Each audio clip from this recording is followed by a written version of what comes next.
सोनं दिसर आता रागती उगवण्या मातीतून सोनं साऱ्या जगाला पोसण्या करी जीवाचा यारानं येता पीक जोमदार नसे आनंदाला पारावार ओस पडता जमीन वाटे जीवाला यावर अमाप कष्ट राजा तुझ्या रे जीवनी अमाप कष्ट राजा तुझ्या रे जीवनी पण तुझ्या विना उपाशीच सारी ही धरणी जगाच्या या पोशिंद्याला माझे त्रिवार नमन येऊनी सदा बरकत हसावे शेतकऱ्याचे अंगण हसावे शेतकऱ्याचे अंगण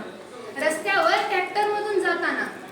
रस्त्यावर ट्रॅक्टर मधून जाताना कुणी एक ऊस घेतला तर शेतकरी त्याला हसून म्हणतो अजून घ्या की त्यात काय एवढं पण आज मॉल मध्ये कॅरीबॅग्स तर फुकट मिळत नाही कारण तो शेतकरी आहे आणि शेतकरी जगलाच पाहिजे कारण इंडिया कितीही डिजिटल झाली तरी ऑनलाईन ठेचा भाकर कुठंच मिळणार नाही शेतकरी हा जगाचा पोशिंदा आहे म्हणूनच मी S D Bansode Marathi medium school इयत्ता 9वीची विद्यार्थिनी स्वराली शेलार या महाराष्ट्राचे आराध्य दैवत छत्रपती शिवाजी महाराज यांच्या स्वराज्याला डॉक्टर बाबासाहेब आंबेडकर यांच्या राज्यघटनेला महात्मा ज्योतिबा फुले यांच्या शैक्षणिक क्रांतीला माता जिजाऊ माता सावित्री व माता अहिल्या यांना त्रिवार अभिवादन करते व येथे उपस्थित शेतकऱ्याचे बंधू भगिनी शिक्षक व विद्यार्थी यांना नमस्कार करते व विषय मांडते शेतकरी बाप जगाचा पोशिंदा मित्रांनो शेतकरी राजा जगाचा पोशिंदा आहे पण शेतकऱ्याला राजा का म्हटलं जातं माहितीये पिकाला भाव मिळू दे नाहीतर नाही मिळू दे पाऊस पडू दे नाहीतर दुष्काळ पडू दे शेतकरी शेती करायचं कधीच थांबत नाही एका शेतकऱ्याला विचारलं यंदा ऊस पेरलाय का तर म्हणला नाही पेरला यंदा पाऊस पडण्याची शक्यता आहे म्हणून ऊस पेरला नाही मग म्हणलं यंदा गहू पेरलाय का तर म्हणलं यंदा गव्हावर कीड पडण्याची शक्यता आहे म्हणून गहू पेरला नाही असं शेतकऱ्याला मागे येताना पाहिलंय का कुणी तर नाही कारण सतत संकटांशी लढतो त्यालाच आम्ही शेतकरी म्हणतो त्यालाच आम्ही शेतकरी म्हणतो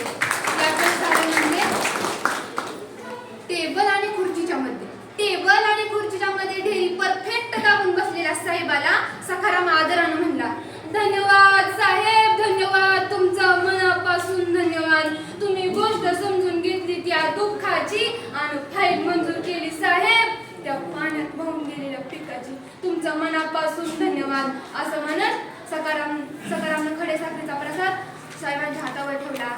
तितक्यात संभाजी तंबाखू मळता पाठीमागचा शिपाई म्हणला अय काय बन्या आधी ऍडव्हान्स जमा कर तुला माहित नाही का साहेब पैशाशिवाय कशालाच तोलत नाही आणि खडी साखर उचल साहेबांचं डाएट चालू आहे त्यामध्ये गोड खाल्लेलं चालत नाही आता गोड न चालणाऱ्या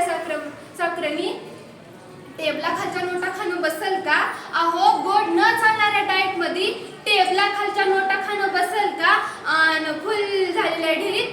अजून खायची ताकद असेल का प्रश्न मनातला सकारात्मक मनातल्या मनात गेला प्रश्न मनातला सकारात्मक मनातल्या मनात गेला आणि मळलेला तंबाखूचा बाद साहेबांना अजून एकदा चोळला